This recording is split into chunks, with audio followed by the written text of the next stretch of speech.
Señoras, señores, buenas noches. Desde el viernes, desde la 2, desde Tal Cual, vamos a mostrarles un caso insólito que ha dado la vuelta al mundo. Se trata de una monja, Sor María Margarita, que, practicando la divina enseñanza de amarse los unos a los otros, descubrió un día que era hombre y que embarazaba. ¿Fue por obra del Espíritu Santo? ¿Fue acaso fruto de la concupiscencia? Se lo vamos a preguntar a ella misma o a él mismo, seguro. Pero antes tenemos para ustedes otras sorpresas que queremos ofrecerles a través del sumario de nuestro Tal Cual.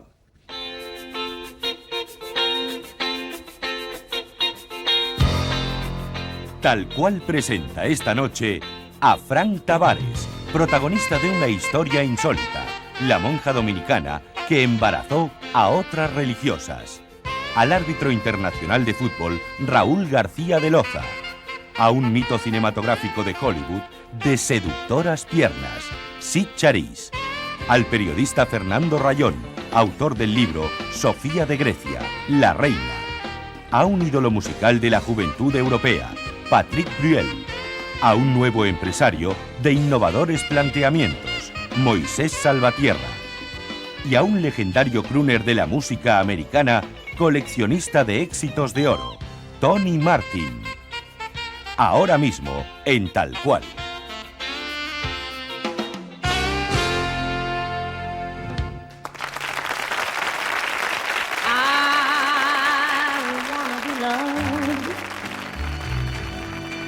With inspiration, I wanna be loved, starting tonight. Instead of merely holding conversation, hold me tight. I wanna be kissed.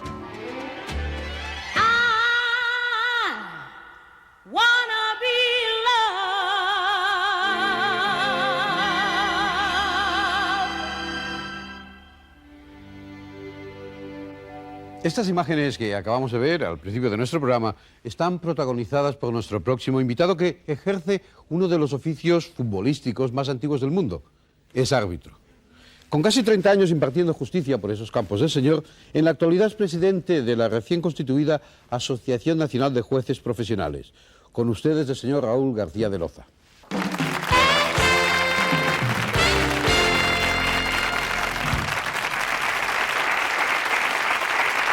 Señor García Loza, buenas noches. Bienvenido. Ustedes, su asociación y los árbitros en general, fue noticia hace como cosa de 10 días con motivo de un intento de huelga que al final se diluyó. ¿Por qué de verdad se diluyó? Bueno, la verdad es que parece que en las declaraciones de ciertos directivos quedaba en el aire si los árbitros éramos buenas personas o no, y por lo tanto decidimos hacer una jornada de reflexión. Y decíamos en aquel día de que la reflexión sería para todos, para árbitros, directivos, jugadores y demás, porque entendíamos también de que el fútbol por estos caminos no podría andar. Ajá. Pero ¿no fueron ustedes muy ambiciosos? ¿No podían haberla hecho el viernes, la jornada de reflexión, y se hubieran ahorrado el que luego tener que echarse para atrás? Pues no podríamos hacerla el viernes, porque si la hacemos el viernes no tendría la repercusión que tuvo. Y por lo tanto también nosotros pedíamos algunas cosas a la propia federación que gracias a Dios también se llegaron a conseguir. Pero vamos a ver, intentar parar la jornada liguera, parar la liga, desde la perspectiva de los árbitros, yo creo que es muy difícil. No les van a dejar a ustedes, les van a traer árbitros de cualquier sitio. Por lo tanto, era un poco ir al suicidio y se exponen ustedes a que les digan otra vez ha fracasado la huelga de los árbitros. ¿Por qué no consideran ustedes objetivos más fáciles y próximos? Por ejemplo, ¿no hacen ustedes una huelga de fuera de juegos? Dicen, este domingo no vamos a pitar ni un fuera de juego.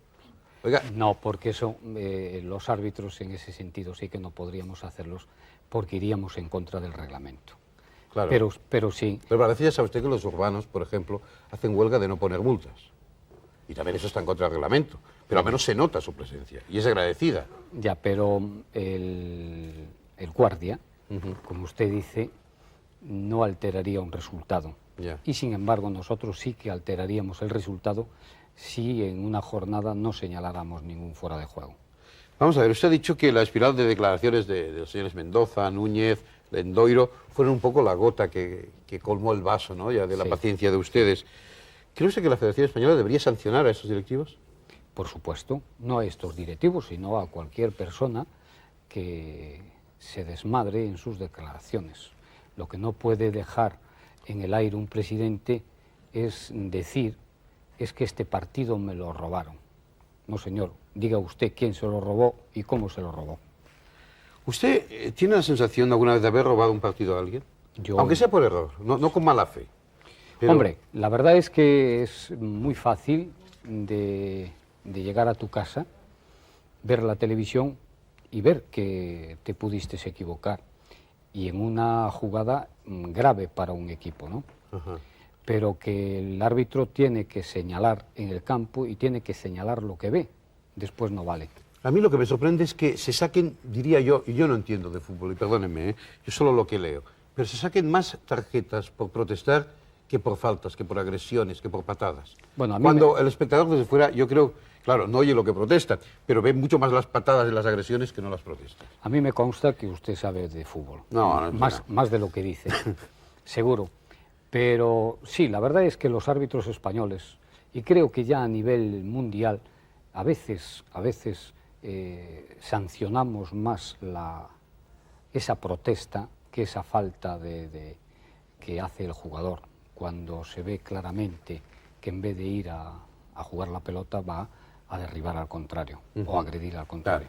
Yo ahí sí que estoy, en condiciones de decir que nosotros, los árbitros, teníamos que sancionar muchas más las agresiones o las jugadas bruscas, violentas. Yo le comentaba antes de empezar la entrevista que el otro día vi un partido internacional entre, no sé si era Roma y el Borussia, me parece, un equipo italiano y un equipo alemán. Y realmente los jugadores italianos hablaban muchísimo con el árbitro, pero muchísimo, y no sacó ni una sola tarjeta. Seguramente el árbitro era ruso, Y no entendía nada, claro. posiblemente no entendería Pero es que lo- ustedes, a la que se dirigen a ustedes, da la sensación que sacan la tarjeta. A usted no le gusta que le hablen. No, aquí en España parece que se quiere dejar a entender que los árbitros no dejamos hablar a los jugadores. El árbitro deja hablar al jugador, dialoga con el jugador. Lo que el árbitro intenta por todos los medios es esa protesta que el jugador, como latinos que somos a veces, somos muy...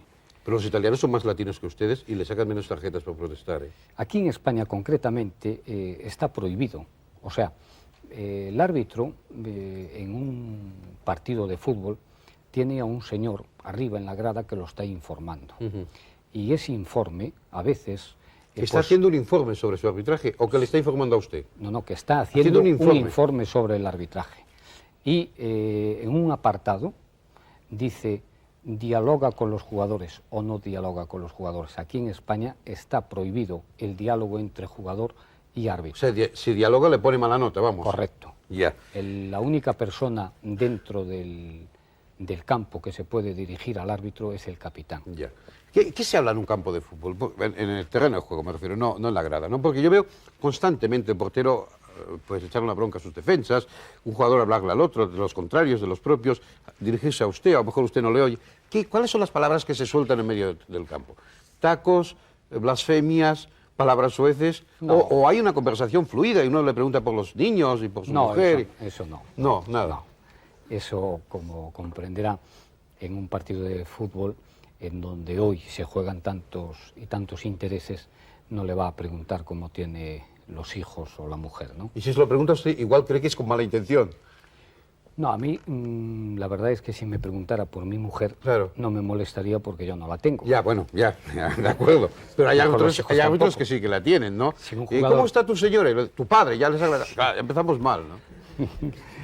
No, la verdad es que puede haber esa suspicacia, ¿no? Pero que en muchos casos el diálogo entre jugadores y árbitros es fluido y es bueno y no pasa nada. Sí, usted está a favor del diálogo entre, Sí, de sí. verdad entre Sí, jugadores sí, sí, sí. y árbitros. Sí, ¿Y en qué momento hay que sacar la tarjeta? Es decir, ¿en qué momento el jugador se pasa o considera el árbitro que se Cuando pasa? ya no ¿Es hay- por el tono, por el contenido de las palabras? Cuando no hay ese diálogo, Ya. es el tono o el contenido de las palabras, como usted bien dice, que el árbitro le molesta y entonces corta de raíz, con la tarjeta amarilla o la tarjeta roja. Realmente ustedes no bajan de una nube, ustedes no están en una torre de marfil y aterrizan en el campo los domingos, sino que son señores que ven vídeos de fútbol, ven partidos, leen la prensa. Y yo, aunque ustedes digan lo contrario, me extrañaría mucho que no tuvieran aquello que dicen los franceses, el parti pris, es decir, hubieran tomado partido antes de empezar un partido. Es decir, cuando el señor Stoico, por ejemplo, le pisa el callo a un árbitro, yo creo que todo el colegio reacciona y seguro que ha de estar en prevención frente a este señor. Cuando el señor Butragueño se echa a la piscina, y digo señor Butragueño como podría ser otro, ustedes lo saben. Por tanto, estoy seguro que salen a arbitrar a este señor y están, cuidado que se nos echa a la piscina.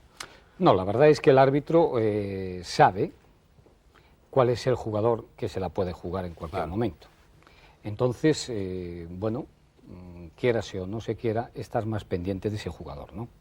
A veces sancionas a ese jugador ya solamente por la fama que tiene, ¿no? Que eso está mal, ¿no? Porque el árbitro debe de sancionar por la falta que cometió en ese momento el árbitro, o sea, el jugador, ¿no?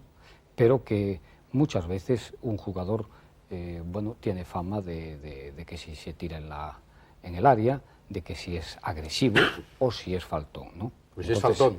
Claro. Faltón, o sea, que sí, insulta o que... Claro, ¿por qué no? A veces algún jugador pues insulta al árbitro. ¿Ustedes se llaman de usted o de tú, entre jugadores y árbitros? Yo, en mi caso, por ejemplo, llevo ya muchísimos años en primera, creo que son 14 temporadas, entonces prácticamente conozco a la mayoría de los jugadores y, bueno, nos tuteamos, ¿no? Ajá. Pero normalmente cuando llevas poco tiempo y no te conocen o no los conoces, entonces pues hay esa separación del usted, ¿no? Usted fue actualidad total a final de la liga pasada, usted arbitró el partido Tenerife-Real Madrid, sí. Ese partido que ha traído muchísima cola, porque aparte de propiciar el triunfo del Barça en la liga, bueno, pues se ha hablado de sobornos, lo han dicho los jugadores del Tenerife, lo ha dicho Milla del Madrid, de que un excompañero suyo le había intentado sobornar. ¿Usted notó un cierto olor a dinero encima del césped en ese partido? No, es más, yo tengo que reconocer públicamente que yo nunca tuve un acto de soborno, ni nadie me dijo que si ganando este partido o este equipo iba a ganar una cierta cantidad de dinero. Y en aquel partido concretamente, nosotros llegamos a Tenerife el sábado al mediodía, el ambiente era un ambiente tranquilo y dentro del terreno de juego era un ambiente relajado entre los contendientes. Ajá. Lo que sí, después el Real Madrid estaba ganando 2-0, el Tenerife metió su gol, metió el segundo y sí que ya se vieron nervios dentro de los propios jugadores, pero que en ningún momento yo aprecié ambiente enrarecido. ¿Compensa ser árbitro? Sí. ¿Y en algún momento uno piensa en tirar la toalla? Cuando uno va protegido por los escudos de la policía y le van echando de todo y pensando en su mamá, ¿usted no piensa, ¿para qué me he liado? ¿Por qué estoy ahí? ¿Por qué no lo dejo? No, la verdad es que en algún momento piensas que no merece la pena, ¿no? Pero que bueno, que el lunes cuando llegas a tu ciudad natal, pues se va olvidando. ¿Sí? Y ya al domingo siguiente estás deseando volver, ¿no? ¿Le hacen descuento a usted en los establecimientos por ser quien es? No. ¿Le invitan a un café en los restaurantes? No, la verdad es que, bueno, pues la gente a veces pues te reconoce y te habla, pero que no. ¿Y si se pasa, le enseñas una tarjeta amarilla cuando va por la calle? No, porque no lleva usted. No las llevo. Señor García de Loza, finalmente, ¿cuántos pitos tiene usted? Pues tengo 3 silbatos y un pito. Ah, que son distintos, claro. Claro, los silbatos no tienen nada que ver con el pito. ¿Y hay uno que tenga para usted una significación especial? ¿Un pito o un silbato que sople usted más a gusto? Sí, tengo un silbato que me regalaron los joyeros de La Coruña, ajá, que es de oro y brillantes, y ese sí que no lo uso para arbitrar. Claro, eso lo guarda como oro y brillantes en paño, vamos. Sí, sí. ¿Habitualmente siempre usa usted el mismo pito? El pito seguro que sí. ¿Y el silbato? El silbato a veces lo cambio. Ya, ¿no se lo prestan entre ustedes ni el silbato ni el pito? ¿Es una cosa propia? El silbato, si alguna vez lo pierdo, algún juez de línea me deja uno. Señor García de Loza, muchísimas gracias y buenas noches.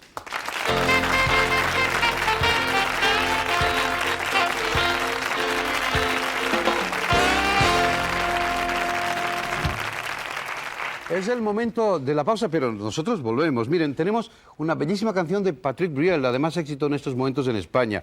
Tenemos preparada una conversación con Sor María Margarita, que en realidad y ahora se llama Frank Tavares. Es esa monja que embarazó a medio convento, ya se lo contaré. Después hablaremos del cambio de fronteras en el mundo actual. Escucharemos las canciones de un veterano crooner americano, Tony Martin. Hablaremos con un mito de Hollywood, Sid Charisse. Y finalmente conversaremos también sobre la reina de España a través de un libro del periodista Fernando Rayón. Todo eso, si ustedes están con nosotros, dentro de un instante volvemos en Tal Cual.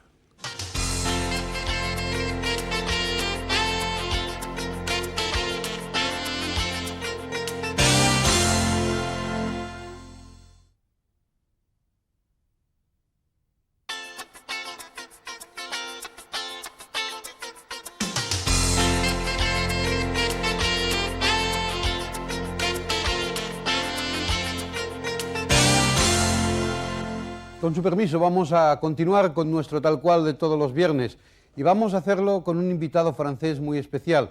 A través de él se ha desencadenado un fenómeno en toda Europa llamado Bruelmanía. Él ha sido el autor, el intérprete de esa canción titulada Romper la Voz, que está triunfando en toda España. Le hemos invitado esta noche para que la cante. Señoras y señores, con ustedes, Patrick Briel.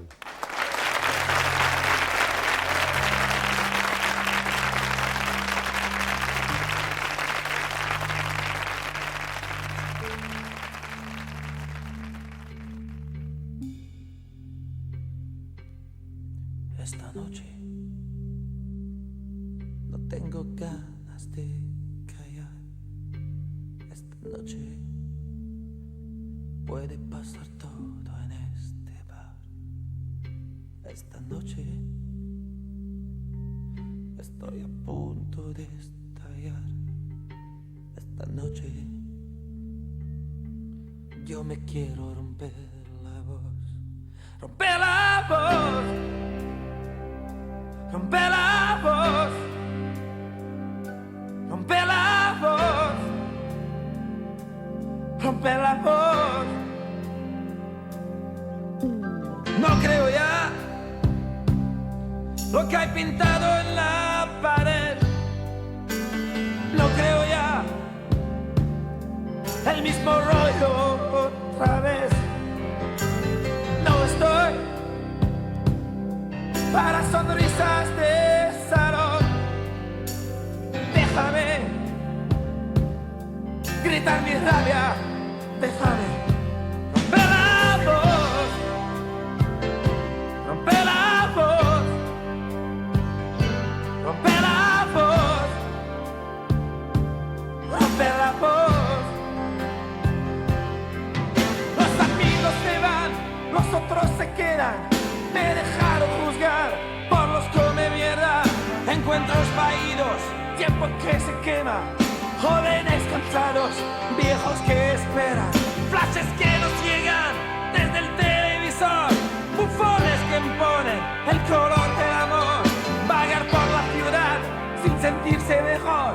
Y ese miedo sin fin, y ese puto dolor. Rompe la voz, rompe la voz,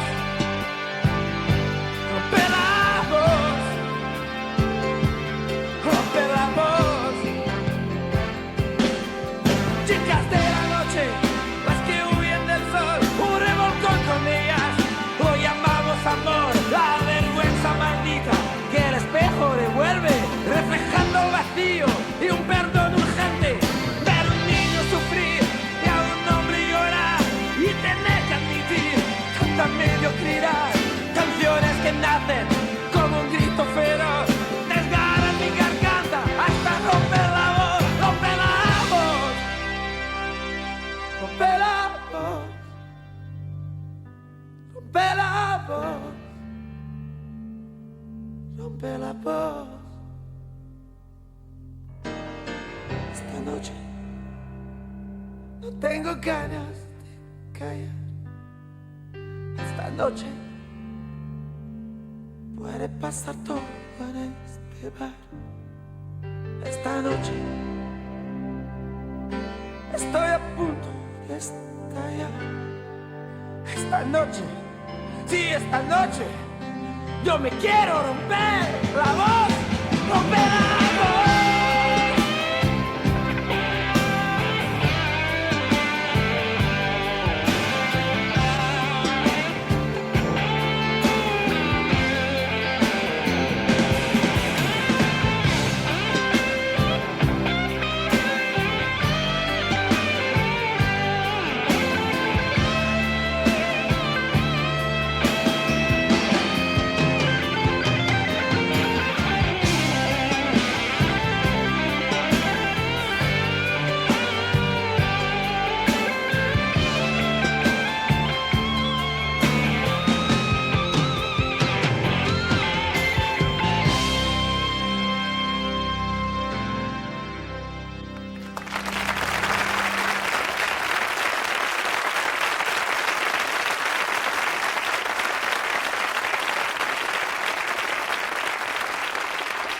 Este es el actual éxito en España de Patrick Bruel, Romper la voz.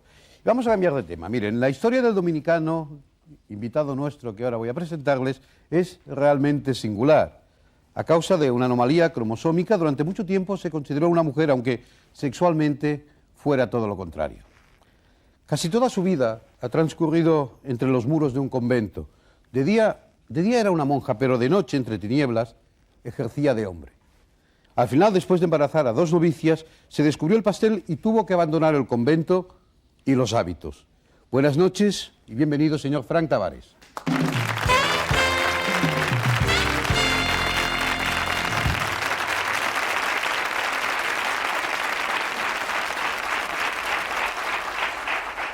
Señor Tavares, usted nació, creo que con una anomalía cromosómica, con una cierta ambigüedad con respecto a su sexo, pero por lo visto su órgano sexual masculino era más bien pequeño, muy pequeño, ¿no? Sí. Bueno, sí. En realidad, y como ya lo he expresado en una biografía que escribí, Ajá. es muy amplio para poder, pero vamos a ver si le resumimos algo. Mi mamá tenía problemas para tener hijos, mi padre también. Antes que de tenerme a mí, pues estuvo 5 abortos. Ajá. Luego cuando yo nací, pues nací con este pequeño problema que no era problema en realidad. Ya. Lo que pasa es que allá en Santo Domingo, como la ciencia no está tan Avanzada. amplia, pues se hizo un mundo. Y tanto dentro del convento que me recibió a los 4 años, como mis padres, pues hicieron un mundo que ya eso se resolvía. Porque a usted la inscribieron como niña en el registro, ¿no? No, No. a mí me declaró mi padre como varón porque el médico se lo dijo, es un niño. ¿Y cómo insistieron en hacer la niña? Porque claro, usted cuando la abandonaron, la dejaron en el convento después de un accidente en el que sus padres Sí. creo que fallecieron, usted entró en el convento como una niña, ¿no? Sí, sí. No, no entré al convento como niña. ¿Cómo entró, pues? Yo entré como Fran, ¿Cómo? como Fran, Ya. sí. Entonces allí dentro del convento relacionándome con un ambiente femenino, un niño ya de 4 años, lo que yo tenía que ir adquiriendo es el espíritu, mentalidad de mujer. Pero ellos creían que era un niño o que era una niña, porque esto es lo que... No, pensaban que era un niño, sabían que era un niño, aunque después querían que yo fuera niña. ¿Pero por qué le pusieron María Margarita? Si era Eso tan ya niño? fue de mayor, Ah, fue de mayor. sí, para yo entrar al noviciado ya. Ah, caramba. Pero vamos a ver, usted tenía órgano sexual masculino, ¿no? Sí, O sea, sí. Un pene pequeñito, unos testículos Ajá, pequeñitos, pero los tenía. Sí, sí. Bueno, ¿cuándo se dio cuenta de que no era usted como las demás niñas que estaban a su lado? A los 7 años comencé Ajá. ya a crecer y, bueno, a desarrollarme ya mis órganos. Fue entonces cuando yo también comencé a ocultar mi identidad. O sea, usted no decía a los 7 años que era un niño. No, ya después de los 7. Sí, Antes no, porque antes las hermanas me bañaban. ya. Yo me bañaba con mis compañeritas. Entonces yo la veía a ella y ellas me veían a mí, pero nada, porque todo era pequeño y Ya. no se me identificaba bien. Ajá. Pero ya después que yo comencé a ver que me salía algo pues distinto a lo de ella y que comenzó a crecer, pues ya yo comencé a... Y pues ya me sentí una niña, porque dentro del ambiente que Ya. era una niña. Y con temor entonces, pues yo no sabía ni encontraba quien me explicara ese fenómeno. Pero vamos a ver, ¿a usted le daba vergüenza ese sexo distinto de las niñas que le había salido? ¿Se lo ocultaba a usted? Sí, Cuando se bañaba o cuando se duchaba. me daba vergüenza porque ya por lo menos yo me sentía o creía que era una niña. Usted se sentía que era una niña, Sí. pero mirándose así hacia abajo se veía un poco rara, dijera. Sí, por supuesto que sí, que no era igual que Milena o que aquella que estaba conmigo, las otras compañeritas mías, no eran los mismos. Y entonces, en el convento, hacia los 10, 11, 12 años, usted ya estaba en el convento. Sí. ¿Eh? Ya la trataban como niña, Sí, como siempre. como siempre. Pero ya yo había ocultado. O sea, había usted... No me dejaba ver, no me bañaba con ellas. Ajá. Todo era, bueno, pues esperaba que todo el mundo se bañara. No me cambiaba la bata o la pijama delante de las demás. En el dormitorio nunca tampoco anduve en ropa interior como muchas andaban. Ajá. Eh, ¿Y allí en Bueno. el convento tuvo su primera experiencia sexual? sí, por supuesto. ¿A qué edad? A los 13 años. Caramba, qué precoz, ¿no? Sí. ¿Y con quién fue? ¿O cómo fue? No, con otra compañera todavía no estábamos como aspirantes. Todavía no, Sino claro, muy como jovencita. estudiantes. Sí, ¿Y como fue en el mismo estudiantes. convento o no? No, fue un paseo a un río que fuimos. Ajá. Entonces, ¿Cómo fue? Cuénteme. sí, estábamos todos allá por allá por la región del Cibao, en Santo Domingo. Y bueno, pues como teníamos que estar todo el grupo reunido, nunca separarnos, pues no encontrábamos la forma porque ya como que nos atraíamos. Ya. Esta muchachita y yo también éramos los dos adolescentes. Pero ella creía que usted era una niña, ¿no? Bueno, lo creía, pero la intuición del sexo, porque ya yo tenía músculo también, como otra cosa que le despertaba a ella, de que no era en sí esa niña, Ya. sino como que había algo que le alaba, como un imán. Ya. Sí, entonces, pues fuimos al río, y en el río estábamos buscando el momento más oportuno para escapar, ¿no? Porque allí delante de todas no podíamos hacerlo. Y bueno, pues nos dejamos de llevar de las corrientes, nos echamos al agua. Claro. Y los ríos allá tienen mucha corriente y nos dejamos llevar, pero para abajo. Ya. Y llegamos hasta una piedra, ya un poco separada de las demás. Y nos subimos ahí en una piedra bastante grande. Nos subimos ahí encima, pues, y en traje de baño. Por supuesto, yo llevaba uno también de hembra. De chica, llevaba Sí, un traje de pero baño. era como Pero con más- una más faldita. lleno, dijéramos, más. No, una faldita por Ajá. fuera que me podía Camuflar. disimular. Entonces, pues ella me echó las piernas ahí y me dijo, mira, las pirañas nos van a comer. Digo yo, sí, la piraña. Y Entonces, le fue acariciando. le acariciaba la pierna y pues de ahí ya. Y eso era así nuestro amor siempre, porque no podíamos confesar. Pero hubo unión sexual en ese primer Sí, encuentro. sí, sí, ¿Y, ahí y fue. qué notó usted? ¿Cómo se sintió, dijéramos, después de esa primera experiencia? Feliz ella y contenta igual que yo también los dos, aunque sufrimos, sí, porque éramos vírgenes los dos. Ah, los dos eran vírgenes. Sí. O sea, esa fue su primera experiencia Fue en la una primera, piedra. sí, Como sí. por aquí decimos, pasaron por la piedra Sí, ustedes. pasamos por la piedra, sí. Y usted entonces siguió comportándose como una mujer en el noviciado, ¿no? Como una mujer, sí, sí. Y, claro, de día era una monja, pero de noche, ¿qué pasaba en el convento? Esa primera fue de día, parece de No, día esa sí. porque fui hombre, sí, esa primera. Pero ya a partir de ahí, de día sí que seguí siendo mujer. Muchos hombres hubieran deseado estar en un convento de novicias en su situación. Imagínese pues. usted, ¿eh? Vamos a ver, vamos al convento y vamos al noviciado. Usted la preparan para el noviciado, ¿no? Sí. Y usted sigue sintiéndose hombre, las novicias siguen sintiéndose mujeres, de día oración y penitencia, y de noche. Y de noche, pues sí. Aquellas que sentían aquella necesidad también, la necesidad y la intuición también, esa aproximación y ese parentesco. Sí, El que más se asemejaba a hombre era yo, sí, aunque yo estaba como mujer, pero Ya. tenía, y además que ellas se me acercaban primero para investigar, porque usábamos juego a veces de mano y ellas como que me tocaban el cuerpo y ya estaban seguras. Y aquellas que se acercaban, pero habían otras que se acercaban a mí que no habían tenido esa oportunidad de investigar quizás tocando. ya. pero cuando iban y que ya yo me le manifestaba como hombre. Claro, porque cuando ellas tocaban usted reaccionaba, dijéramos. Sí. ¿Y qué pasaba? ¿Usted podía cumplir, desde un punto de vista sexual, con todas las novicias que había en el convento? No, porque que yo no era humano y además el tiempo que nos daban no era suficiente para yo llenar el tiempo de estudio, tiempo quizás de que nos estén viendo. Ya. Y Pero teníamos vamos a ver, es que por la noche usted actuaba como hombre. Sí, ¿Y cumplía con todas las novicias o con solo unas cuantas escogidas? con todas no, porque eso era un proceso. Claro, ¿cuántas tenía usted a su alcance? Bueno, como diría, porque una noche me puse yo a pensar, a ver, ahora eso no es lo más importante dentro de mi encrucijada. Me puse a pensar, analizar, a ver, ¿cuántas muchachas pasaron por mi vida dentro de aquella Sí, etapa? por su cama, Y dijéramos. no recordé todos los nombres, necesitaba otros, Caramba, sí que hubieron otro muchas, tiempo, sí, más o menos, pero eso no es lo más importante dentro de mi vida, porque también tenemos que comprender que el sexo es una necesidad. Ya. Una necesidad. Pero en los conventos fisiológica. parece que no hay sexo, ¿no? En los conventos no es permitido, pero debería permitirse Debería también y al permitirse. sacerdote, sí. Claro.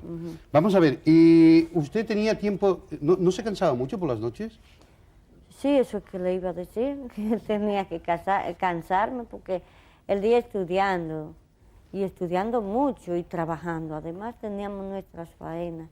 Ajá. Y además que en la noche, las horas que nos daban exactamente para descansar, y que yo tuviera que tomarla para eso, Claro. porque en algunas ocasiones que iba, estaba quizá con una, y no era yo nunca que iba a la cama de ella, No, no iba usted, venían ellas a su no, cama. No, sí, Caramba, esto es una suerte, ¿eh? generalmente. Entonces, pues a veces que yo quería descansar, porque hasta me daba con la almohada para que yo Y despertara. usted, amable que debía ser y complaciente, debía satisfacerlas. La Biblia inicia con la creación. Sí. ¿Ah?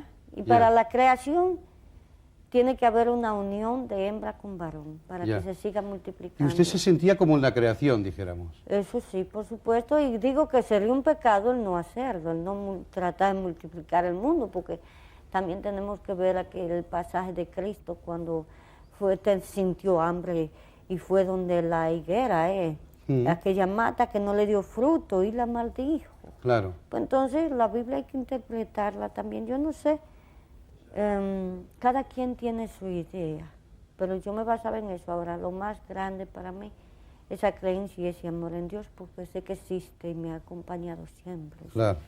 Porque Jesucristo decía amarse los unos a los otros, pero no los unos sobre los otros, ¿no? Los unos sobre los otros, amaos los unos a los otros, sí, pero que no importa la forma. Ni la postura. Ni la postura, sí. Vamos a ver, ¿usted tomaba alguna medida contraconceptiva Sí, por para no supuesto. embarazar a las No novicias? sé, llevábamos ritmo porque no podíamos. ¿Cómo lo hacían? ¿Qué método usaban? El ritmo es que ellas mismas nos explicaron también, porque en los cursos también, cuando estábamos en el curso, explicaban cómo la muchacha no puede salir embarazada. Ellos cuentan por medio del periodo menstruación. Ah, el método Gino usaba usted. Ujú, sí, sí. ¿Y tenía usted controladas a todas las novicias, la temperatura? No, ella era ella- que tenían que controlarse, yo no sé de eso. A pesar de tanto control, eso falló, ¿eh? Porque usted embarazó a dos Sí, novicias, por ¿eh? supuesto que sí, sí, sí. ¿Y qué pasó cuando las embarazó? Bueno, pues se fue, una se fue, se marchó a Estados Unidos, me rogó que yo me fuera con ella. Ya. Inclusive, bueno, pues me pintó todo villas y castillas, que yo no lo acepté. Y nació el niño a los 4 años, pues lo llevó donde mi abuela. ¿4 años tardó en nacer el niño? El niño, sí, cuando tenía 4 años el niño. Ah, usted le vio cuando tenía 4 años. 4 años, sí, también. ¿Y se parecía a usted, eh? Sí, se parece un poco. Usted embarazó a 2, ¿no? Sí, ¿La segunda también tuvo el hijo o no? sí, una niña. Esa es, por eso fue que se descubrió todo. ¿Ah, sí? ¿Qué pasó? Pues ya estábamos, yo para ingresar al noviciado, ya el primer paso para una vida religiosa, iniciación, con firmeza ya hace esa decisión. O sea, usted ya iba para monja seguro, Sí, vamos. ya después que uno ha pasado todas las pruebas, Claro. y ella le faltaba un año, pero nos llevamos del gusto ese último año que a mí me faltaba y parece, ella tenía como un poco de problema en cuanto a su periodo o menstruación. Ajá. Tenía un poco de problema, variación, Ya. y por eso fue que nos traicionó. Luego O estando sea, les ya- falló, claro. Calcularon mal y el Sí. ojino falló, dijéramos. sí, sí. Y ella quedó embarazada. Ajá. ¿Y cómo le echaron a usted del convento? Porque claro, después de tanta algarabía, supongo que un día esto se paró, ¿no? Sí. ¿Qué le dijeron a usted, la madre No, entonces superiora? ya yo estaba en el convento, en el noviciado, y ya yo tenía hábito, en mi primera consagración. Entonces, pero yo me fui con esto pendiente de Silvia, nos amábamos, Ya. llegamos a amarnos. Pero no, antes de eso ya yo quería, o me había enamorado, antes de conocer a Silvia, una hermana de ella carnal, Sí. siendo Pero no también monja. religiosa. Religiosa, Religiosa sí, también. sí, sí. Que me encontré con ella nuevamente allá en el noviciado. Ya. Me había olvidado de ella por Silvia, la otra, pero ya Silvia estaba embarazada. Es un poco veleta, con eso del corazón. Sí, Va a pasar de una a otra con una facilidad. pues sí. En uno tenía que dejar la otra, pero me encontraba con la otra, porque bastantes veces me enamoré, sí, porque Claro. me encontraba en Y una... usted con la como- toca y vestida de monja, ¿eh? Sí, Y sí, enamorada. sí. Ujú. Entonces, pero sí enamorada, pero ya encontraban otro sabor. Ah, Entonces, cuando estaba en el noviciado, pues ella me escribió diciéndome que estaba embarazada, me dio esa noticia. claro, Entonces ahí sí que se me apretó todo. claro, se le Pues yo encogió. dije, sí, pues dije, "Ve, aquí sí que ya vamos a llegar al final". Entonces duro que hubiese sido para mí, más allá en un país donde se respetan tanto las leyes católicas especialmente. Yo dije, de aquí me van a matar, de aquí salgo muerto. Entonces, en el noviciado yo y ella atacándome, sal de ahí, vámonos lejos los dos, porque ella quedó en el aspirantado, todavía le faltaba un año para llegar al noviciado. Sal de ahí porque nos vamos a ver en un problema muy serio y así, pues nos hace... Pero ¿de qué vamos a vivir si yo siempre he vivido a expensas de la monja? Yo no sé hacer nada, aunque sé hacer de todo, Ya. pero no me sé desenvolver en el mundo, ¿eh? ¿De qué vamos a vivir? Ni tú tampoco. Tú no sabes hacer nada, aunque también sabes hacer de todo, pero para desenvolvernos en la vida. ¿Y cómo yo enfrentarme? Porque dentro de aquel ambiente me aceptaban, sí, ya porque algunas ya sabían sí, porque habían tenido relaciones conmigo. Claro. Y las demás pues me aceptaban porque veían que sí, que yo lo que tenía era una sobredosis más de hormona masculina, Ya. como ellas llamaban. A eso Entonces- le llamaban hormonas masculinas. ¿verdad? Sí que tenía mucho más hormonas. Ajá. Que Claro, las muchísimas demás. más. Sí. Oiga, vamos a ver, ¿en qué momento le echan del convento? Porque estoy intrigadísimo. Sí, me llamaron a un sitio, a un lugar, o sea, una casa ya, un punto clave de ellas, una casa que era antes, como quien dice, el noviciado, pero luego lo cambiaron. Me llamaron allí y un grupo de ya las alta jerarquía de la congregación. Ya ahí estaba madre provincial, estaba la maestra novicia, estaba la maestra, etcétera, etcétera. No vamos a seguir No, porque me gustaría acabar hoy el sí. programa. Entonces, cuando comenzamos a... me preguntaron, yo llegué, y su primera pregunta fue, a ver, ¿qué sexo tiene? ¿Y usted qué hizo? Yo, el femenino, me puse, oiga, que no, ya eso no era para mí. Que yo esperaba que eso iba a suceder. Yo no sabía que esa carta habían llegado a mano. Mira, no mientas, te vamos a ayudar, pero tiene que ser sincero. Sincero me llamaron. Ajá.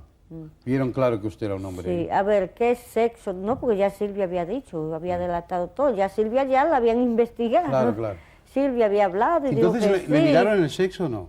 Sí, me quitaron La sí, ropa la y descubrieron que era hombre. Sí, sí. Y a partir de ahí se acabó la historia. Ya de- me echaron a la calle. de tuve Sor María que Margarita. irme, sí, tuve que irme, pero ahí no terminó todo. Ah, no, hay más. Ahí es donde comienza la verdadera encrucijada, fue, porque al enfrentarme a aquel mundo y bueno, perder el amor de Silvia, el amor de las monjas y todas estas cosas, pues me hizo un tumulto. Yo era un sonámbulo en la calle, caminando. Vamos a ver, detrás de Fran, Silvia. perdone. Después de todas esas historias en el convento, usted llega a la vida cotidiana y allí tiene muchas novias. Sí. Sigue pues, usted sí. practicando el sexo, ¿no? Sí, por supuesto, porque no he podido, por eso no me he casado, yo creo, porque no he podido acostumbrarme a una sola debido al ambiente que viví. Claro. ¿Y ahora cuántas novias tiene usted? Bueno, por lo menos, ojalá no llegue a oído de ninguna, porque después No, me estamos muy botan. lejos de la República ya. Dominicana. ¿Cuántas novias Pues aproximadamente? no, 2 que son oficiales nada más, pero Ajá. que, bueno, me cuido un sí, pero aunque sea pasarle la manita, sí aparecen muchas. Oiga, ¿y por qué tiene usted tanto éxito con las mujeres?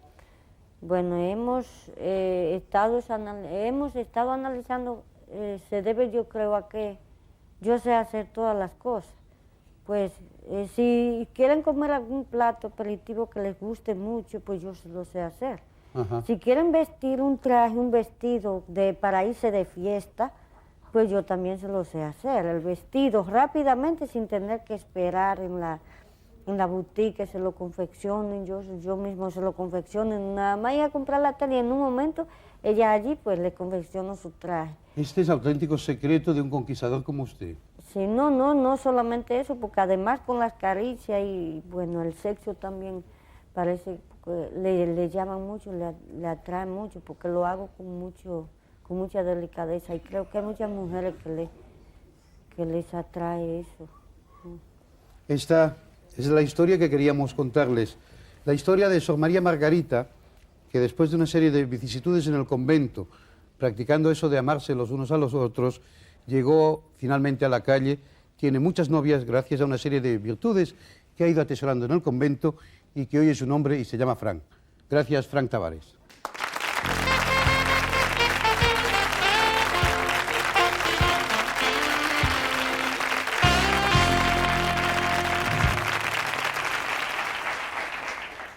Vamos a hacer una pequeña pausa, como ustedes saben perfectamente, más o menos hasta ahora. Pero después vamos a hablar de un tema muy interesante, un nuevo tipo de empresas que se están dando a conocer en el mundo, aprovechando esos cambios que hay políticos con tanta rapidez. Vamos a escuchar cantar a Tony Martin. Vamos a conversar sobre la reina a través de un libro que ha publicado el periodista Fernando Rayón. Y vamos a conversar finalmente con una gran estrella de Hollywood, Sid Charisse. Hacemos una pausa y volvemos en un instante.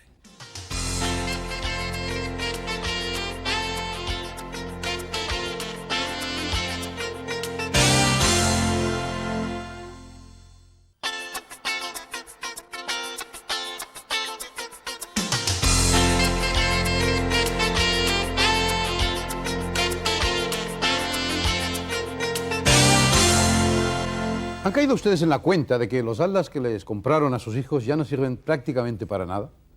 Checoslovaquia ahora es la República Checa y Eslovaquia y Yugoslavia, ¿qué quieren que les diga? Y no hablemos de África. Etiopía es Etiopía y Eritrea, y así hasta el infinito. Y lo peor no es eso. Nadie puede garantizarnos que la próxima semana no vuelvan a cambiar las fronteras. Perdón, ¿cómo la próxima semana? Ahora mismo en Croacia... Un momentito que acabo de presentarle. Como les decía, las fronteras cambian prácticamente cada semana. Por eso tenemos con nosotros esta noche a don Moisés Salvatierra, el director de Mapas al Minuto, Sociedad Anónima.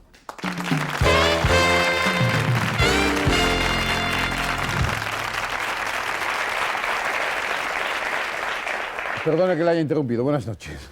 Buenas noches. ¿Por qué? A estas horas en Nueva Zelanda luce un sol espléndido. Bueno, sí, en Nueva Zelanda sí, pero todavía en Nueva Zelanda no ven tal cual, ¿eh? Perdón. 3 grados latitud norte, 20 kilómetros más para los serbios y han tomado Kurosia. Madre mía. Tendré que avisar a mis clientes. Es que justamente están llegando unos camiones a Kurosia y van con papeles croatas. O sea, si los cogen los serbios... Vamos a ver, ¿nos puede explicar exactamente a qué se dedica usted? Sí, mire, yo dirijo una empresa de cartografía en la que realizamos mapas al minuto. ¿Exactamente al minuto? Sí, mire, le explico.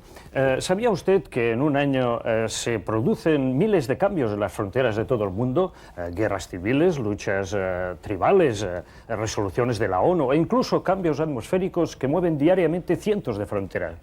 ¿Quién le dice a usted, por ejemplo, que se compra un pasaje para Dubrovnik y que al llegar allí quizás ya no exista? o pertenezca a otro país. Está claro, mapas al minuto, sociedad anónima. Pero vamos a ver, ¿cómo se le ocurrió a usted dedicarse a hacer mapas al minuto como si fueran llaves? Bien, un poco por casualidad, ¿no? Yo estaba trabajando en aduana... Vaya, perdón una vez más. ¿Otra vez? Sí. ¿Cómo? La tormenta de arena, 33 kilómetros más al sur, las dunas, maldita sea con el Sáhara. En fin, tendré que avisar a ambos gobiernos. ¿Qué sucede ahora? Nada, estas malditas tempestades de arena. Fíjese que una parte de la frontera entre Libia y el Chad está marcada por unas dunas. Pero coño, son dunas móviles que van y vienen según sopla el viento. Ya me dirá usted. Así es que es imposible determinar dónde empieza y acaba cada país. No, Cargo, pero usted me estaba contando cómo se le ocurrió montar ese negocio. Sí, es verdad.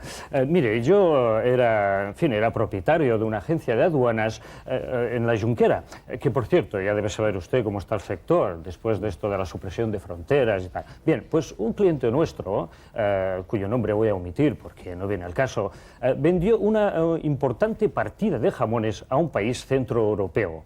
¿Cuál fue su sorpresa al llegar el cargamento a este país de destino? Este era oficialmente de religión musulmana. Bueno, fue un delirio. Requisaron todo el cargamento e incineraron públicamente los jamones. Ni decir tiene que los seguros no cubren percances derivados de conflictos religiosos. Me parece que eso que cuenta usted es muy grave, ¿no? Más de lo que se imagina. Fíjese, este país, a partir de este tema, estuvo a punto de declarar a España la Guerra Santa, la terrible idea. Pero bueno, todo quedó en pequeñas protestas diplomáticas y una reclamación en la ONU. ¿Con qué elementos cuenta usted para informar diariamente y con tanta exactitud? Bien, actualmente mantengo contactos con la CIA, con el Mossad, con los servicios secretos de varios estados y con los servicios meteorológicos de la NASA. También debo decir que desde la desaparición de la URSS he alquilado un par de satélites a Lituania, que por cierto me costaron muy bien de precios. Tal como están las cosas en el extranjero, supongo que le debe ir el negocio viento en popa. En el extranjero y en España, hombre, en España también. ¿Se refiere usted a las autonomías? No pensaba en esto, no.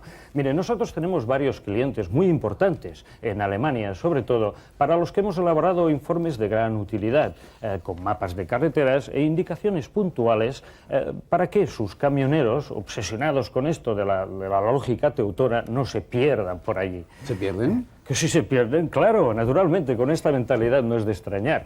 Fíjese, tienen que entregar mercancías en el rincón de Ademuz, que es de la provincia de Valencia, pero está en Teruel, o el condado de Treviño, que está en Burgos, pero, o sea, que es de la provincia de Burgos, pero está en Álava, o Llivia, que es española, pero está en Francia.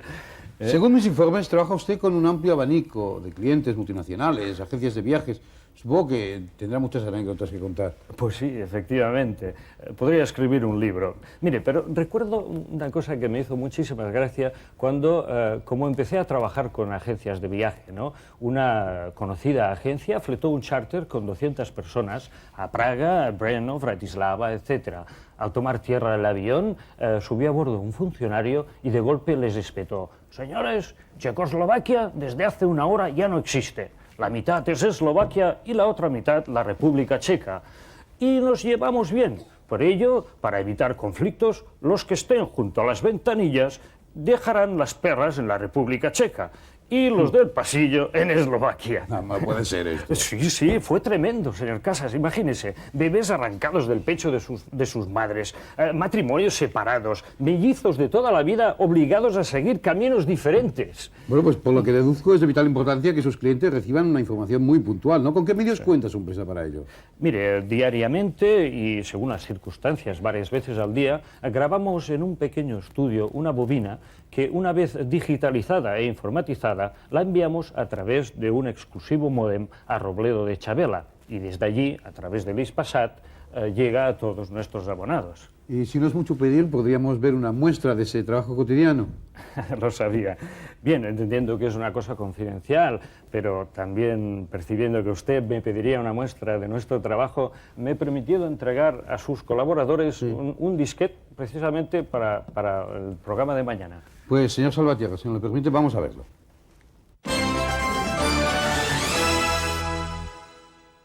Para mañana, en la frontera de Perú con Bolivia, seguirán produciéndose constantes escaramuzas por parte de la guerrilla de Sendero Luminoso. La situación es confusa en estos momentos, pero recientes informes aseguran que el presidente Fujimori tomará en breve cartas en el asunto. En cuanto a la antigua Unión Soviética, la reciente pérdida de credibilidad del hasta ahora su líder Boris Yeltsin se traduce en la desaparición paulatina de sus fronteras, refundando así lo que hasta hace poco tiempo conocíamos como la URSS. Así pues, en general, una situación sin grandes cambios. Para las próximas horas se prevé un aumento de la presión puertorriqueña para integrarse plenamente en Estados Unidos. Pues ya lo han visto, esta es una pequeña muestra del parte que cada día ofrece el señor otra vez. Perdón, señor Casas, pero es que no lo entiendo, justamente. ¡Hombre! Lo de Cartagena, es que estaba calcado, que tenía que suceder. Oiga, Cartagena de Indias. No, nuestra Cartagena, el cantón. Mire, permítame que demos por finalizada... Oiga, ¿me va a dejar usted así de pronto? Señor Casas, yo he venido a su programa con entera libertad. Permíteme marchar con la misma libertad. ¿Pero tan urgente es? Sí, señor Casas, mire, quizás en otra ocasión. De acuerdo, señor Salvatierra, muchas gracias.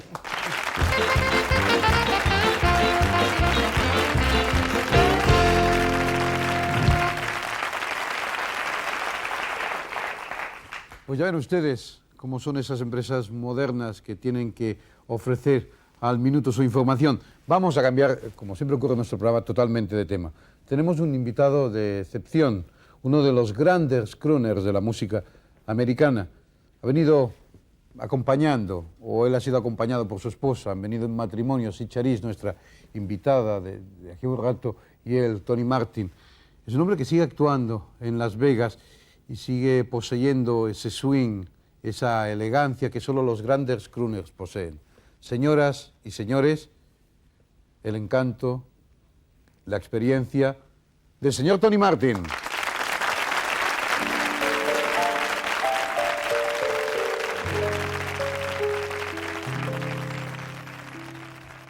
Unforgettable, that's what you are. Unforgettable, from near or far, like a song of love that clings to me. Just the thought of you does things to me never before was anyone more unforgettable in every way, and forevermore that's how you'll stay. That's why, darling, it's incredible that someone so unforgettable thinks that I am unforgettable too. Unforgettable,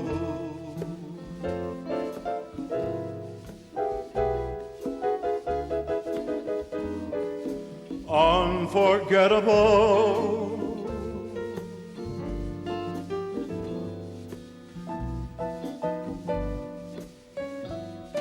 that's why, darling, it's incredible that someone so unforgettable thinks that I am unforgettable too. You're unforgettable.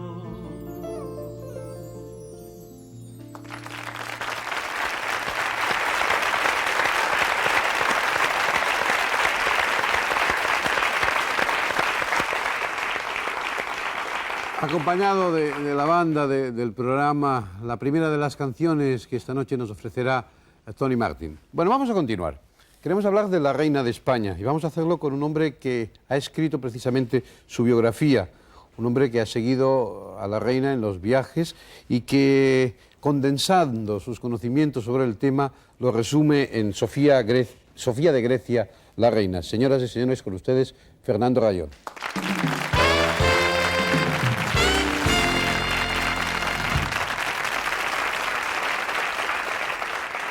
Señor Rayón, buenas noches. Muy buenas Bienvenido. noches. Usted como periodista ha seguido los viajes reales, ¿no? Efectivamente. ¿Y es ahí donde se le encendió la lucecita de hablar sobre la reina?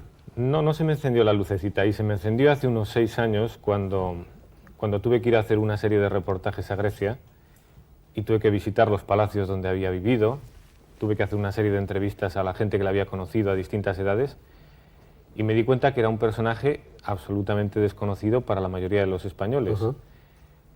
Eso, unido a que no existen biografías prácticamente de doña Sofía, pues me movió a escribir esta biografía. Pero en esa biografía usted no entrevista a la reina, usted no habla con ella, usted entrevisto a la cuenta reina. los datos biográficos de la reina, los contrasta con las informaciones que han aparecido, ¿no? Eso es. No entrevisto a la reina porque yo creo que la reina es un personaje muy difícil de entrevistar, digamos que no se deja, así como el rey es capaz de dictar una especie de memorias suyas, la reina no es un personaje tan asequible o no tiene ese carácter tan espontáneo que tiene don Juan Carlos, ¿no? Las poquísimas entrevistas que ha concedido desde que es reina de España, pues a la vista están, son unas entrevistas muy formalistas donde no dice muchas cosas. Entonces, yo pensaba que lo más lógico y natural era entrevistar a la gente que de verdad la había conocido, visitar los sitios en los que ella había vivido y efectivamente ahí se descubre pues el verdadero carácter y la verdadera personalidad de doña Sofía. Porque de entrada lo que la gente no sabe son los apellidos de la reina, porque ella usa el apellido de Sofía de Grecia, pero no sus apellidos genealógicos, ¿no? No usa sus apellidos porque la familia real danesa, de la que procede la familia real griega, no los ha utilizado nunca. Es decir, ella se apellida Schleswig, Holstein, Sonderburg, Glücksburg. Ella nunca ha utilizado esos 4 apellidos, además de que son muy complicados porque efectivamente la familia real danesa ha dicho que la reina Margarita de Dinamarca se llama Margarita de Dinamarca, no se llama Margarita de Schleswig, Holstein, Sonderburg, Glücksburg, y doña Sofía le pasa lo mismo. Se planteó una pequeña controversia referente sobre todo a sus hijos, si el príncipe Felipe se llamaba Felipe de Borbón y Grecia o Felipe de Borbón y el resto de los apellidos. Y yo creo que eso queda absolutamente claro porque la partida de bautismo del príncipe Felipe pone Felipe de Borbón y Grecia. La reina nunca ha utilizado esos apellidos. Bueno, hay muchísimas cosas aparte de los apellidos que no se saben, ¿no? Pero, ¿cómo fue la infancia de la reina Sofía? Hace poco he oído que la infancia de doña Sofía fue una infancia feliz. En el sentido, pues parece que todas las princesas tienen que ser felices cuando son niñas. Una infancia de princesa, vamos. Sí. Entonces, la realidad es que doña Sofía, cuando tiene 2 años, ha nacido en Atenas, los alemanes invaden Grecia y tiene que irse al exilio con toda su familia. Primero va a Creta, los alemanes bombardean Creta, tiene que marcharse a Egipto. En Egipto las presiones políticas internacionales hacen que se marche a Sudáfrica, y solo cuando tiene 7 años vuelve a Egipto y solo cuando está a punto de cumplir los 8 vuelve a Grecia. Ella prácticamente no conocía Grecia y me decía su hermana Irene de Grecia precisamente que ella cuando volvió también a Grecia lo que le llamó la atención es que no vio las pirámides, porque ella estaba acostumbrada a estar en Egipto y le llamaba la atención que en Grecia no había pirámides. Doña Sofía ha manifestado en alguna ocasión que de no ser reina sería puericultora. Sí, porque ella estudia, bueno, a los 8 años vuelve a Grecia, es cuando empieza a ir al colegio, hasta los 8 años no va al colegio prácticamente, salvo una especie de pequeño internado para niños en Alejandría. Ella después a los 12 años se va a estudiar a Alemania, un internado alemán, en el estado de Baden-Württemberg, al sur, al lado del lago de Constanza. Vuelve cuando tiene ya casi 18 y allí hace 2 cursos de enfermera puericultora. Saca el título y sigue trabajando en el mismo sitio. Le gustan los niños, es lo que le apasiona y por eso ya ha dicho alguna vez que lo que le hubiera gustado es ser enfermera puericultora, porque es que es lo que ha sido realmente. La reina Sofía de joven era una muchacha muy atractiva, ¿no? Medía 1,75 m, tenía los ojos azules. En cambio, la prensa de la época no le atribuye romances. Yo creo que no le atribuye romances porque era O sea, ya una tampoco era la persona... moda esa época de la prensa, ¿no? Es Pero- verdad, no era la moda, no había tantas revistas como ahora y no había... No, pero es verdad que no le atribuyen tantos romances, solo le atribuyen uno con Harald de Noruega, y yo creo que es porque ella ya mantenía esa discreción y esa timidez que no la hacían estar presente en muchas fiestas, en muchos viajes oficiales con sus padres. Era una persona más bien retraída y entonces ya yo creo que ejercía, ¿no? Siempre se ha dicho que el primer encuentro entre el rey Juan Carlos y la reina Sofía fue en la boda de los duques de Kent, pero me parece que eso no es exactamente así. No, no es así. Y, hombre, yo creo que este libro, en esa parte también, en concreto en la biografía de la reina que hace referencia al noviazgo, aclara bastante las cosas. La familia real de Grecia y la familia real española mantenía frecuentes contactos. De hecho, cuando por accidente fallece el hermano de don Juan Carlos, el infante don Alfonsito, pues invitan los reyes de Grecia a la familia real española a Corfú, a un palacio que tenían allí. En el 58, en las vacaciones de verano, también invitan a la infanta Margarita y a don Juan Carlos al mismo palacio para que estén allí junto con otros jóvenes y allí vuelven a encontrarse, por supuesto, doña Sofía y don Juan Carlos. A bordo del Agamenón, un crucero que organizó la reina Federica, también se vieron.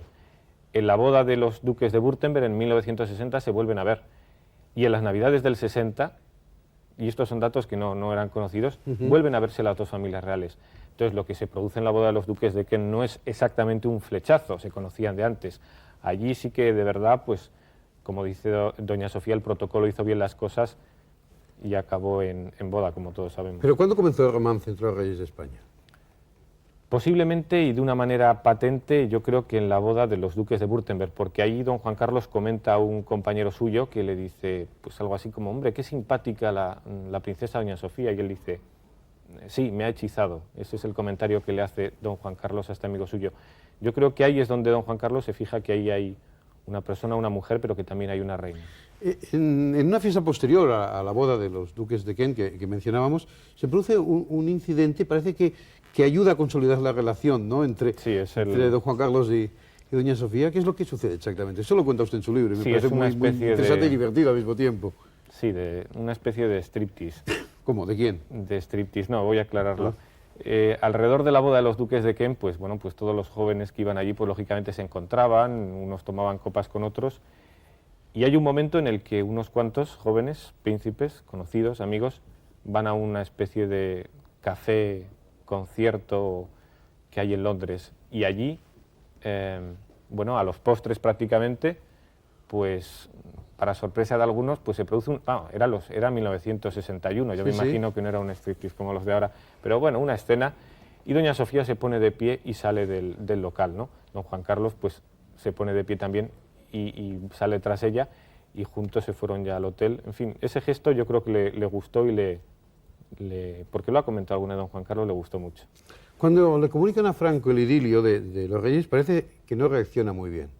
Bueno, hay una conversación efectivamente en este libro donde Franco sondea a una persona muy próxima al príncipe sobre con qué princesa se podría casar don Juan Carlos, y eso es algo que tampoco es muy conocido, vamos, no es conocido en concreto. Entonces, es curioso, pero el propio Franco empieza a plantearle a esta persona, pues, si alguna princesa alemana, si las hijas del rey Leopoldo de Bélgica, y esta persona pues le va diciendo que, hombre, que no son personas con las que se vea, va poniendo pegas, y como sabe esta persona pues que conoce un poquito a doña Sofía, le plantea y le dice que a ver por qué no doña Sofía, ¿no? Y Franco se ve que no le gusta nada, dice que Juan Carlos no se casará nunca con una princesa griega. Ya se ha visto que luego pues se ha casado con una princesa griega. Debe ser lo mismo de aquello de atado y bien atado también, ¿no? Puede ser, yo creo que por ahí van los tiros, pero efectivamente al final, y yo creo que Franco supo valorar muy bien también a doña Sofía, porque los comentarios que hizo desde el principio fueron elogiosos, ¿no? Una vez estuvieron casados. Una vez que estuvieron casados. Y una vez estuvieron aquí los príncipes de Una España. vez que estuvieron aquí. Ajá. ¿Es cierto que el rey nunca llegó a declararse la reina? Es cierto, eso además se lo ha reprochado la reina en alguna conversación. El rey ha dicho pues que sí, y la reina ha dicho que no, que ni hablar, que le regaló una sortija y que ahí se acabó todo, ¿no? Pero en fin, cuadra bastante en la personalidad de don Juan Carlos pues que ocurrieran así las cosas de una forma natural, ¿no? ¿Cuál es la lengua que utiliza la reina para hablar con sus hijos, con su esposo? Normalmente y siempre que hay gente delante el castellano, pero otras veces cuando están de una manera más familiar el inglés. Se habla en este libro de la actitud de la reina frente a la futura boda del príncipe Felipe? Sí, se habla porque lógicamente sale el nombre de Isabel Sartorius y, hombre, yo sí querría romper una lanza. Se ha dicho, y lo comento también al principio del libro, que la reina, se ha dicho de ella, que la reina se opone al matrimonio del príncipe Felipe con Isabel Sartorius. Hombre, eso no es del todo exacto, es decir, la reina ha sido el único miembro de la familia real que se ha manifestado a favor de que tanto el príncipe como las infantas se casen con aquella persona que verdaderamente, de la que verdaderamente estén enamorados, ¿no? Hombre, ¿qué es lo que ocurre? Que luego ella añade de inmediato que tiene que tener una misma educación. Ella sabe seguramente, y por eso lo dice, que no cualquier persona sirve para ser reina de España. Quizá para ser esposa del príncipe de Asturias sí, pero no para ser reina de España. Entonces, ella lo ha dicho, pero ella no ha puesto ninguna pega, de hecho, al príncipe, y el príncipe se ha estado viendo con Isabel Sartorius siempre que ha querido, de hecho. Vamos a cerrar la entrevista con algunos datos muy precisos.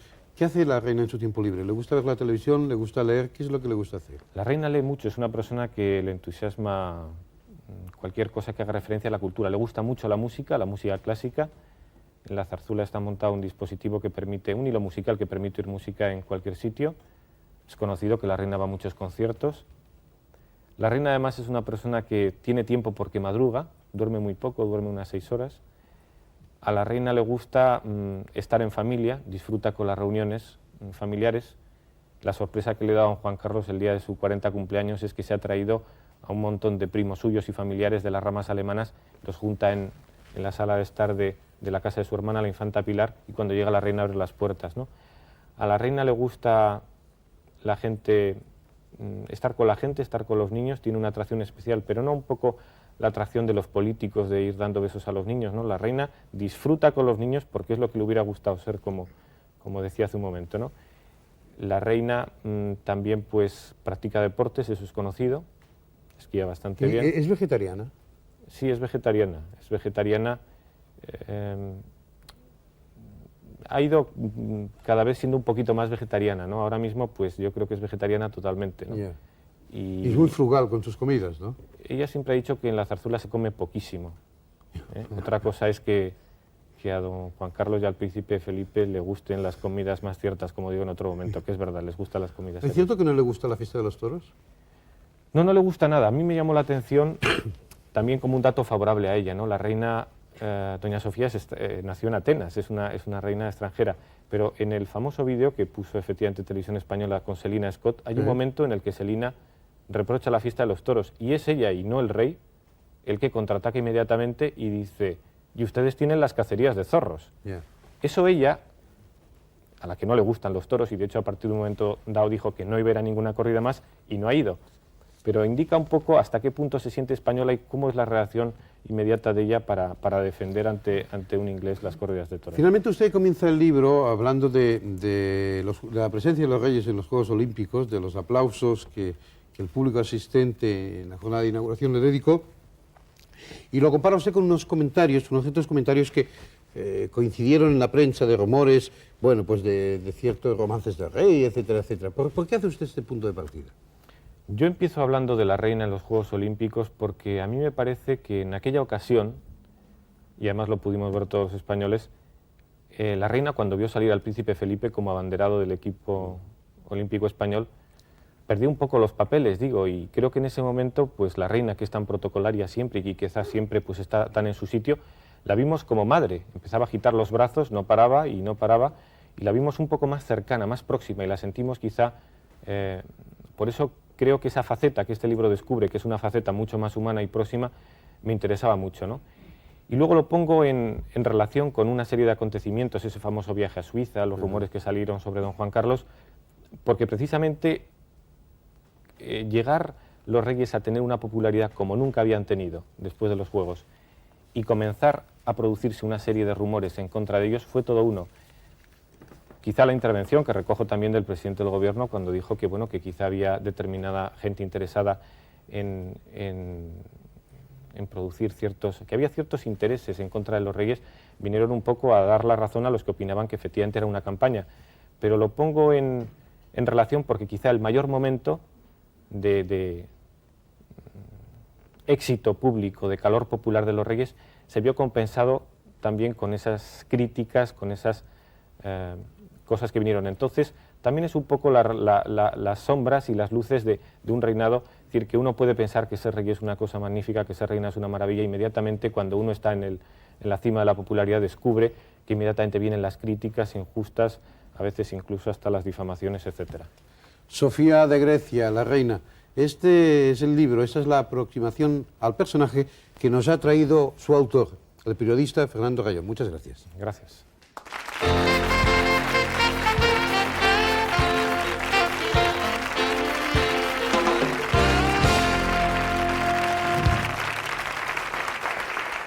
Bueno, vamos a hacer una pequeña pausa ahora, pero no se crean que nos vamos.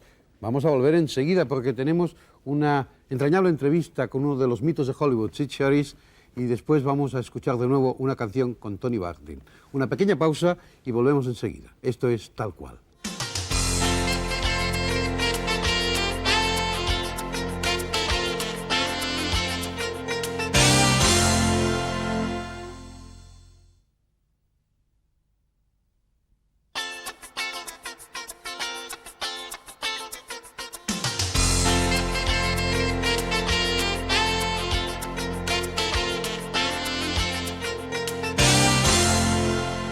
Estamos con ustedes de nuevo, encantados de la vida, para presentarles a la que ha sido posiblemente la mejor bailarina de la historia del género musical en el cine americano. Sus apariciones en películas como Cantando bajo la lluvia, Melodías de Broadway, Siempre hace buen tiempo, La bella de Moscú, etc., permanecen grabadas en la memoria de todos. Sus piernas son sencillamente inolvidables. Señoras y señores, la bailarina, la actriz, la señora Sid Charisse.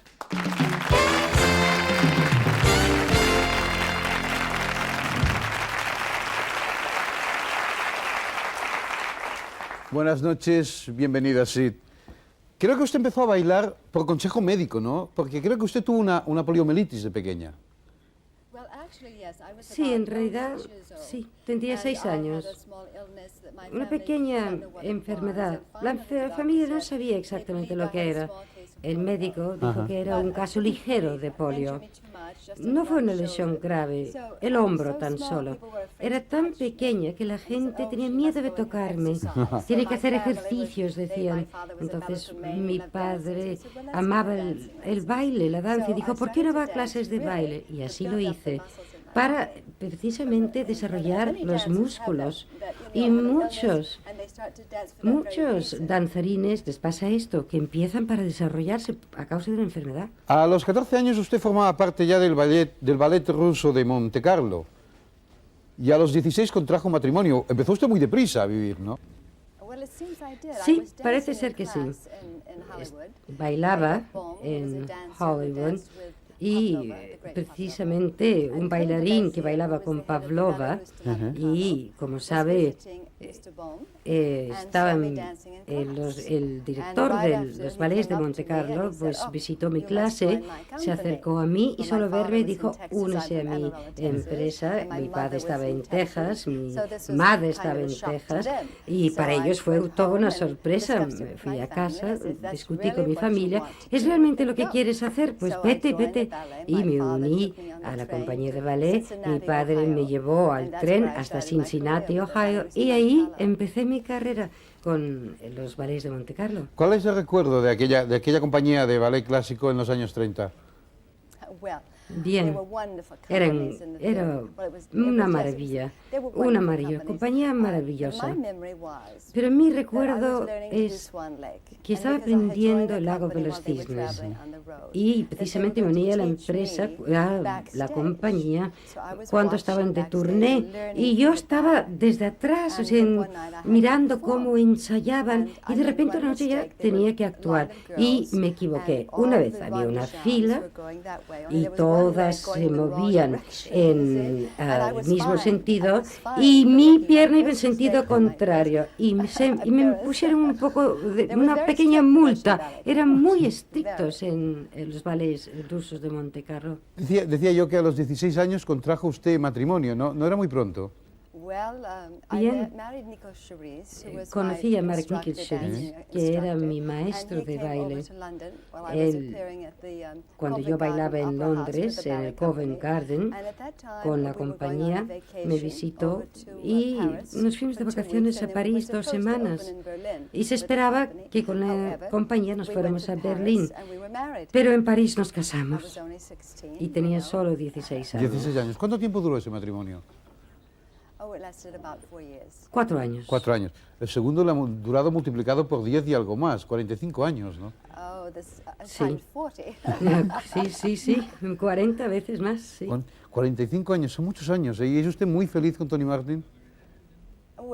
Sí. De lo contrario, no estaríamos cansados 45 años. Mi marido dice que llevamos casados 45 años, pero es solo la mitad, porque durante la mitad del tiempo viajamos tanto que no nos vemos. Es verdad. La Metro aseguró sus piernas en el año 50 por $2 millones. ¿Eso era una maniobra publicitaria o realmente era necesario asegurar sus piernas? Sí, aseguraron mis piernas, sí. Afortunadamente, ¿Sí? así fue porque rompí todos los ligamentos bailando con la MGM, con la Metro. Pero yo creo que sí, que fue una treta publicitaria hasta cierto punto. Vamos a ver, ¿usted llegó al cine por casualidad o es algo que tenía como objetivo desde que bailaba en el Ballet Ruso de Montecarlo? No tenía la menor idea, no tenía intención de pasar al cine, no. Amaba el ballet, amaba el trabajo, estaba consagrada a ello. Pero hubo una guerra y en vez de ir a Berlín, recuerda, hubo que volver a California porque el gobierno nos repatrió a Los Ángeles. Y entonces empecé a vivir en Los Ángeles. Y Arthur Freed, el gran productor, que ha hecho tantos musicales maravillosos, Un americano en París, Cantando bajo la lluvia, necesitaba alguien que bailara con Fred Astaire en Ziegfeld Follies. Y bailé para Robert Orffman, que era un coreógrafo maravilloso de Nueva York. Bailé ante él y dijo, vete arriba y habla con Otto Fried. Arriba me voy para hablar con el señor Fried y inmediatamente me dijo, ¿te gustaría un contrato? Dije, no lo sé. Pues vete a buscar un agente, vuelve y decídete. Y así lo hice. Encontré un agente, firmé mi primer contrato con Otto Fried. Así pues fue bastante inesperado encontrarme de golpe y así en el cine. Usted fue quien introdujo, al menos así lo dicen los críticos, el erotismo en el musical americano. ¿Era usted consciente entonces de la importancia de su aportación a ese género o no? No creo que ninguno de nosotros nos damos cuenta cuánto lo estamos haciendo. La primera película que yo creo que llamó la atención del público fue Cantando bajo la lluvia con Gene Kelly. Cuando haces una película te bajas tan duramente que esperas que sea una película maravillosa, pero no tienes manera de saberlo hasta que el público te lo dice claramente si ha sido un éxito o no. Me gustaría que viéramos unas imágenes precisamente de esa película histórica, de esa imagen de usted, de esas piernas tan largas y de esa muestra de erotismo que usted contribuyó con ella al cine musical americano. ¿Le parece que veamos esas imágenes? Es esa escena con Gene Kelly. Vamos a verlas.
¿Esa escena estaba prevista en la película o fue un añadido final?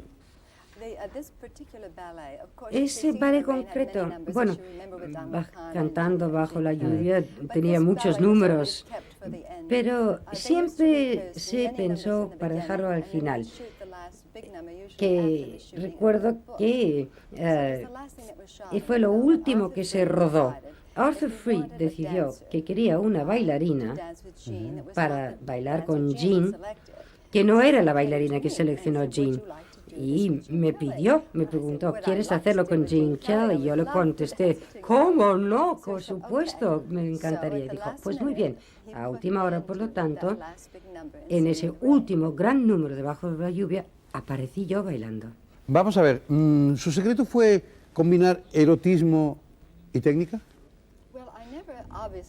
Evidentemente, yo no quería ser intencionadamente erótica, pero sí me gusta narrar una historia de manera dramática, porque narrar una historia es tan importante como los pasos mecánicos, y por lo tanto yo siempre dramatizaba, o sea, convertía en una historia mis bailes. ¿Cuál es su película? ¿Cuál es su musical? Mi musical favorito.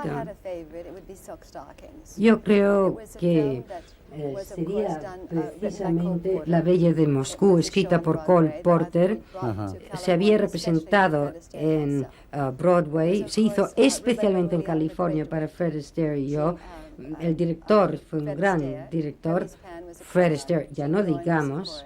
El coreógrafo era maravilloso, no digamos la música de Cole Porter. Y además Cole Porter estaba con nosotros mientras se rodó la película. Lo conocí mucho. Hay tantas razones para convertir ese musical en mi musical favorito. Y además fue el mejor papel que me dieron como actriz. Porque recuerda que era Ninochka, que había hecho Greta Garbo. Por lo tanto, además de oportunidad de bailar bien, de actuar bien. Vamos a ver, a usted siempre le han preguntado cuál era el mejor bailarín, con quién bailaba más a gusto, con Gene Kelly, con Fred Astaire. Bueno, no vamos a preguntar esto, pero usted ¿con cuál se entendía mejor? No cuál le gustaba más, sino con quién se entendía mejor. Bueno, eran tan distintos. No se puede hacer ni idea. Eran dos estilos completamente distintos, dos personalidades completamente distintos, pero ambos muy buenos amigos, con mucho talento, unas personas magníficas. Era un privilegio bailar con cualquiera de los dos. Fred era elegante, sofisticado, mientras que Gene era una persona fuerte, sensato, más, digamos, con los pies bien puestos en la tierra, con gran talento. Fred le gustaba actuar. A Gene lo que le gustaba era la historia, el ser director, el ser coreógrafo, estar detrás de la cámara. Todo lo que se hacía debajo de la cámara le importaba tanto como lo que hacía delante de la cámara, y hacía ambas cosas con éxito. No hace falta decirlo. De hecho, después de este viaje, cuando vuelva a Estados Unidos, van a hacer lo que se llama Entertainment 3. Y se me pide que en la película yo haga de narradora sobre la vida de Gene Kelly. Estén atentos. ¿Usted sigue trabajando? Me encanta trabajar. ¿Y sigue bailando? Sí. Acabo de hacer un show en Broadway, nunca lo había hecho, que se llama Grand Hotel, producido y dirigido por Tommy Tune. No sé si lo conocen aquí, pero es un director de Broadway muy interesante. Y otro papel de Greta Garbo, que había hecho con John Barrymore. Y el director Tommy Tune lo convirtió en un musical de Broadway. Lo hice 4 meses y medio sobre el escenario el año pasado. Y este verano lo llevo a Texas y a Boston. Y es maravilloso, maravilloso. Es muy interesante, porque nunca había trabajado en Broadway. Me encantó. ¿Y ustedes, los grandes bailarines de la historia de Hollywood, cuando salían a cenar, cuando dejaban el plató, cuando iban con su marido o con sus amigos, bailaban en la pista de cualquier hotel, de cualquier boate, de cualquier dancing? Es para divertirnos, bailar y nada más. Sí, a todo el mundo le encanta bailar. Y es más, a pesar, por ejemplo, en mi show de Broadway, trabajando 2 horas, bailando, salíamos y seguíamos bailando. Y fuera del cine, fuera del plató, ¿usted ha bailado con Fred Astaire, por ejemplo? 1 o 2 veces. En acontecimientos sociales importantes donde se nos invitaba para hacerlo. En realidad era una promoción del estudio. Fred no invitaba a muchas mujeres a bailar. A mí, a Leslie Caron, a Julie Allison, muy pocas más. ¿Y Gene Kelly la invitaba a bailar también fuera del plató? Bueno, muy pocas veces. De nuevo, yo diría que son ocasiones muy especiales donde obliga, digamos, las buenas maneras. Y Gene es muy buen amigo mío, ciertamente. ¿Con su marido baila usted? Ah, sí, y además baila muy bien. ¿Sí? Muy bien, muy bien. Esta, podríamos estar muchas horas hablando con ella, pero esta es la historia resumida de uno de los grandes mitos del musical americano. Una mujer que impuso un estilo totalmente distinto hasta aquel instante, con unas acciones, con una forma de moverse, con unas piernas larguísimas. Ha estado con nosotros y le damos las gracias, Sid Charisse.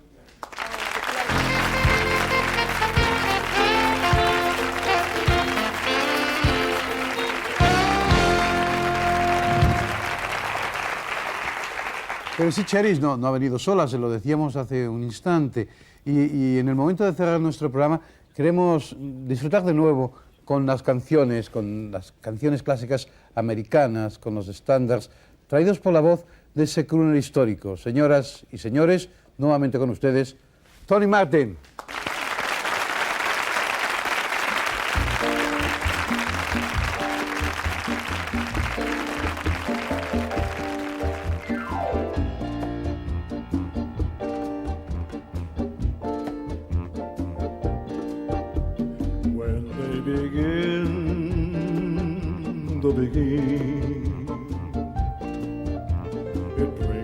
Sound of music so tender,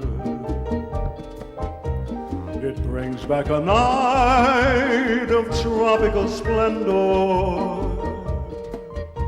it brings back a memory evergreen. I'm with you once more under the stars, the shore and orchestras play. Even the palms seem to be swayed when they begin the begin. Oh yeah, let them begin, make them play. Let the stars were there before remain an ember. Let it sleep like the lost desire I only remember. When they begin the begin. Oh, let them begin the begin, make them play till the stars that were there before return above you, till you whisper to me once more, darling, I love you. We suddenly know the heaven we're in when they begin the begin.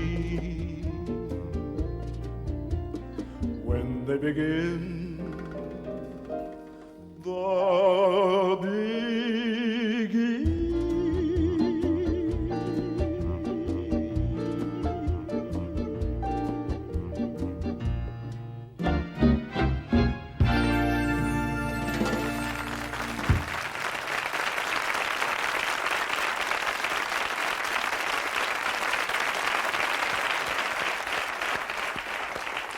Y con este Begin de Begin, que fue un hito en la carrera de Tony Martin, vamos a despedirnos.